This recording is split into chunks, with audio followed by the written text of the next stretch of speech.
سر نون league کی اگر بات کی جائے، آپ نے بھی ان کے ساتھ کام کیا، بڑے وہاں پہ سینئر لوگ ہیں، لیکن آج محترم بلاول بھٹو زرداری صاحب نے وزیر اعظم سے کہا کہ کچھ لوگوں کو، کچھ وفاقی وزراء کو کنٹرول کریں. جو سچویشن تھی کشمیر کی اس کے حوالے سے انہوں نے کہا ان کو کنٹرول کریں، یہ مشکلات پیدا کریں گے.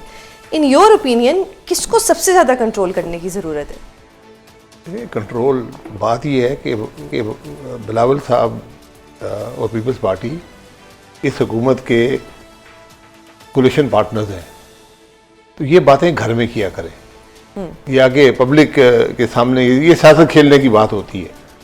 بھائی آپ اکٹھے بیٹھے جا کے آپ آپس میں بات کر لیں کہ کیا ایشو ہے، کسی وزیر سے شکایت ہے تو وہاں پر بات کر لیں. کنٹرول کیا ہوتا ہے؟ وفاقی وزیر کچھ بولتے ہوں گے، ان کو پسند نہیں آیا ہوگا تو وہ کر لیں، ان سے بات کر لیں، ڈائریکٹلی کر لیں، سب اکٹھے ایک ٹیبل پہ بیٹھتے ہیں. دوسرا، کشمیر میں پیپلز پارٹی کی حکومت ہے، تو کیا ان کے پاس کوئی اختیارات نہیں ہے کشمیر میں جو کچھ ہو رہا ہے اس کو درست کرنے کے؟ کشمیر میں کوئی ایسی بڑی بات نہیں ہے. آپ لوگوں کی بات سنیں کہ وہ کیا کہہ رہے ہیں. معاہدہ حکومت نے جا کر ایک 36 نکات کا معاہدہ کیا ہوا ہے، جس میں پیپلز پارٹی کے لوگوں کے سائن بھی ہیں، نون لیگ کے لوگوں کے سائن بھی ہیں، دیگر لوگوں کے سائن بھی ہیں. یہ آج سے تقریباً 1.5 سال پہلے یہ معاہدہ ہوا تھا، اس کی آپ نے عمل درآمد نہیں کیا. تو پھر اب وہ لوگ احتجاج کر رہے ہیں. بھائی تو آپ وہاں پر گولی بھی چل گئی ہے، عجیب حالات ہیں. ان یور اوپینین کہ پیپلز پارٹی معاملات کو سلجھا سکتی ہے، اگر میں درست سمجھوں آپ کی حکومت ان کی ہے نا. بالکل. یا تو حکومت چھوڑ دیں کہ بھائی ہمارے اختیار میں نہیں ہے، بس ٹھیک ہے ہم نہیں کر سکتے. صحیح. حکومت میں بیٹھے ہیں اور یہ انٹرم گورنمنٹ ہے، الیکشن کروانے ہیں. اب صورتحال یہ ہے کہ وہاں الیکشن بھی نہیں ہو پائیں گے. جب لوگ احتجاج کر رہے ہیں، دکانیں بند ہیں، باہر نکلنے کو کوئی تیار نہیں ہے، امیدوار حلقے میں نہیں جا سکتے، کیسے آپ وہاں پہ ہوگے؟ اور اس سب کا اثر یہ ہو رہا ہے کہ ہندوستان کو موقع مل جاتا ہے. اچھا، مولانا فضل الرحمان نے بھی ایک بات کی، انہوں نے کہا کہ جوائنٹ ایکشن کمیٹی کے ساتھ مذاکرات کر کے معاملات کو سلجھایا جا سکتا ہے. جی بالکل، پہلے بھی سلجھایا گیا تھا، اور کوئی ایسے بڑے مذاکرات نہیں ہیں، کوئی ایسی بڑی بات نہیں ہے. جو آپ نے وعدے کیے ہوئے سائن ہوئے، میں نے خود وہ کاغذ دیکھے، 3 صفحے ہیں، اس میں شاید 20 لوگوں کے سائنز ہیں. تو آپ نے یا اس وقت غلط کیا اور کہہ دیں ہم سے غلطی ہوگی، ہم نے غلط کر دیا، اس میں یہ درستگی ہے، یہ کام ہم نہیں کر سکتے. یہ بتا دینا، بات تو کریں نا. ہر چیز معاملے بات چیت سے حل ہوتی ہے، گولی سے حل نہیں ہوتی. صحیح. تو پھر یہ جو اس وقت اتحادیوں کی لڑائی نظر آ رہی ہے، اس کو میں کہوں کہ یہ شادی اب زیادہ دیر نہیں چلے گی. یہ مطلب تو یہی ہوگا کیونکہ اب پبلکلی سب کچھ ہو رہا ہے، جیسا آپ نے پہلے کہا کہ اکیلے میں بیٹھ کے باتیں سن. نہیں، یہ شادی چلتی رہے گی، دونوں کو مفاد اسی میں ہے کہ معاملہ چلتا رہے. صحیح. ورنہ یہ حکومتیں ملک کے مفاد میں نہیں ہیں. صحیح. مولانا فضل الرحمان نے بھی ایک کرٹیسزم کیا. انہوں نے کہا کہ لڑائی کرنے کے لیے خواجہ آصف کو رکھا ہوا ہے اور صلح کرنے کے لیے اسحاق ڈار کو. یہ تنقید اب حکومت میں ہونا شروع ہو گئی ہے. کیا آپ کو لگتا ہے کہ حکومت جانے والی ہے، کچھ تبدیلیاں آنے والی ہیں، یا بس ایسے ہی چلتا رہے گا؟ حکومت نہ اپنی مرضی سے آئی ہے نہ اپنی مرضی سے جائے گی. حکومتیں پاکستان میں جیسے آتی ہے ویسے ہی جاتی ہیں. یہ بھی آپ نے جس راستے سے آتی ہے اسی راستے سے جاتی ہے. خواجہ صاحب کے کچھ بیانات کنٹروورشل ہو جاتے ہیں، کبھی کبھی وہ بہت کھل کے باتیں کرتے تھے. اب انہوں نے ایک اور بات کی، انہوں نے کہا کہ اچکزئی جو ہے وہ پی ٹی آئی میں بیٹھے ہوئے عجیب و غریب لگتے ہیں. کل تک جب پی ڈی ایم میں ان کے ساتھ تھے تب تو عجیب و غریب نہیں تھے. آج ان کو کیوں ایسا لگ رہا ہے کہ وہ عجیب بھی لگ رہے ہیں تو غریب بھی لگ رہے ہیں؟ یہ سیاسی طنز ہوتا ہے، یہ پارلیمنٹری پریکٹسز ہیں. اب ایک دوسرے پہ یہ باتیں کہتے رہتے ہیں، کوئی اس میں زیادہ ریڈ کرنے کی ضرورت نہیں ہوتی ان چیزوں میں. ہاؤ ڈو یو سی کہ اب جو یہ حکومت ہے، موجودہ حکومت، اس کی کچھ مالی بے ضابطگیاں جو ہیں وہ بھی سامنے آ رہی ہیں، جس میں اگر میں آپ کو ڈیجٹ بتاؤں تو 32,000 ارب، پونے 32,000 روپے ارب کے جو اخراجات ہیں وہ پارلیمنٹ کی منظوری کے بغیر دیے گئے ہیں. حکومت کیا کر رہی ہے بیسکلی؟ کوئی ایسے بلز کبھی پاس کر دیے جاتے ہیں نیشنل اسمبلی سے جو سینٹ میں جا کے شور مچتا ہے، بے ضابطگیاں آ جاتی ہیں. کتنا ٹائم یہ حکومت چلے گی اور اسٹیبلشمنٹ کب تک ان کا بوجھ اٹھائے گی؟ بوجھ اٹھانا اسٹیبلشمنٹ کا کام نہیں ہے. بوجھ تو اس ملک کے عوام اٹھا رہے ہیں. حکومت جب ناکام ہوتی ہے اثر عوام پہ پڑتا ہے. اب نہ یہاں قانون کی کسی کو پرواہ ہے، نہ جمہوری پریکٹسز کی پرواہ ہے، نہ سیاسی قدروں کی پرواہ ہے، نہ پارلیمانی قدروں کی پرواہ ہے، نہ آئین کی پرواہ ہے. تو پھر ملک ایسے ہی چلے گا جیسے اب چل رہا ہے.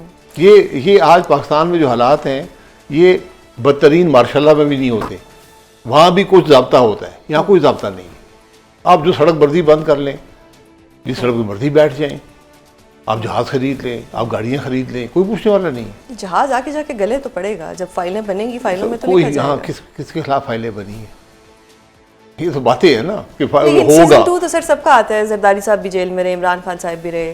اب الگ بات ہے کہ وہ جو ہمارے ہیں نواز شریف صاحب, وہ ان کے پلیٹلیٹس کم ہو گئے, تو جیل تو سب گئے ہیں ایک دفعہ. اس سے ملک کو فائدہ ہوا ہے نہیں, نقصان ہوا. نقصان ہوا نا. لیکن آپ نے جب آپ نہ آئین کی پرواہ کرتے ہیں, نہ قانون ہے, نہ حکومت کے ضابطے کی پرواہ کرتے ہیں, جو مرضی آپ سمجھتے ہیں کہ ہم بادشاہ بن گئے.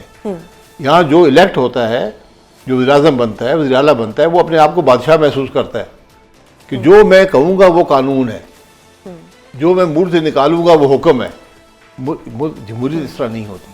اچھا سر, جو ہمارے پرائم منسٹر صاحب ہیں, انہوں نے بھی اپوزیشن کو دعوت دی کہ آپ آئیں ہمارے ساتھ بیٹھیں, میثاق جمہوریت سائن کریں. خواجہ آصف صاحب نے بھی یہ کہا کہ میثاق جمہوریت کو لے کے چلیں. ان یور اوپینین, کیا یہ جو ملک ہے اس میں میثاق جمہوریت کی ضرورت ہے یا اس میں جمہوریت کی ضرورت ہے؟ لیکن بیٹھے ہوئے ہیں نا, پارلیمان میں بیٹھے ہوئے ہیں اکٹھے. پارلیمان آپ کی جگہ ہے, وہاں پر بات چیت ہوتی ہے. بات چیت ذاتی مفاد کے لیے نہیں ہوتی, ملک کے مفاد کے لیے ہوتی ہے, عوام کے مفاد کے لیے ہوتی ہے. آپ کے پاس ایک ضابطہ موجود ہے, آپ کے پاس ایک میثاق موجود ہے, اسے آئین کہتے ہیں. جو لوگ اس کی پرواہ نہیں کرتے وہ جا کے اس کی پرواہ کریں گے. صحیح. ہم میثاق جمہوریت کی ہمیشہ بات کرتے ہیں. کیا ہوا؟ میثاق جمہوریت ہو رہی تھی, ساتھ ہی NRO بھی ہو رہا تھا. جب حکومت بنی 2008 میں 3 مہینے میں ختم ہو گئی. وہ میثاق جمہوریت کی حکومت تھی نا. ساری جماعتیں, 2 بڑی جماعتیں, مسلم لیگ نون اور پیپلز پارٹی بیٹھی, 3 مہینے نہیں چلی. اس کے بعد انہوں نے داؤ مارا پیپلز پارٹی نے اور پنجاب حکومت ختم کر دی. نون لیگ نے یہ الزام لگایا تھا کہ اس کی خلاف ورزی پیپلز پارٹی نے کی ہے. جی, خلاف ورزی آپ کے پاس آئین ہے, ملک آئین کے مطابق چلائیں, اسی سے معیشت چلے گی, اسی سے سیاست چلے گی. آپ آئین کی بات کر رہے ہیں, ایک طرف میثاق جمہوریت کی بات ہو رہی ہے, خواجہ صاحب ہائبرڈ نظام کی بات کرتے ہیں. یہ تینوں چیزیں کیسے چلیں گی؟ کیسے ٹرائی اینگل بن گیا ہے؟ جو چیز آئین سے متصادم ہے, آئین سے باہر ہے, وہ ملک کے مفاد میں نہیں ہے. یہ پیمانہ ہے. قومی حکومت کی بات ہو رہی ہے, کس طرح سے دیکھتے ہیں اس کو کہ کیا کوئی قومی حکومت بن سکتی ہے؟ کوئی یہ قومی حکومت ہی ہے نا, یہ باہر سے تو نہیں آئے ہوئے, اسی قوم سے ہے. اسی قوم سے حکومت, قومی حکومت کیا بندر بانٹ کریں گے وزارتوں کی؟ تم 2 لے لو, میں 4 لے لیتا ہوں, 5 اس کو دے دیتے ہیں. یہ طریقہ ہے. یہاں دیکھیں, نہ صلاحیت ہے, نہ نیت ہے, نہ کوشش ہے. کس طرح ملک چلے گا؟ میں نے قومی حکومت کا اس لیے کہا کہ قومی حکومت میں اپوزیشن نہیں ہوتی, ساری جماعتوں کو ایک شیئر دیا جاتا ہے. تو اگر یہ کانسیپٹ آگے چل کے آتا ہے تو ڈو یو تھنک کہ یہ کام کرے گا؟ نہیں چلے گا. نہیں کرے گا. دیکھیں, اپوزیشن جمہوریت میں 2 فریق ہیں, ایک حکومت ہے, ایک اپوزیشن ہے. ان کی وہ آپس میں ان کے کیا تعلق ہے, یہ پارلیمانی قدروں میں ہے, یہ جمہوریت میں ہوتا ہے کہ بات سنتے ہیں, اس پر سوچتے ہیں, ڈیبیٹ ہوتی ہے, آبجیکٹو ڈیبیٹ ہوتی ہے, بھئی یہ ٹھیک کہہ رہا ہے, غلط کہہ رہا ہے, کیا کر رہا ہے.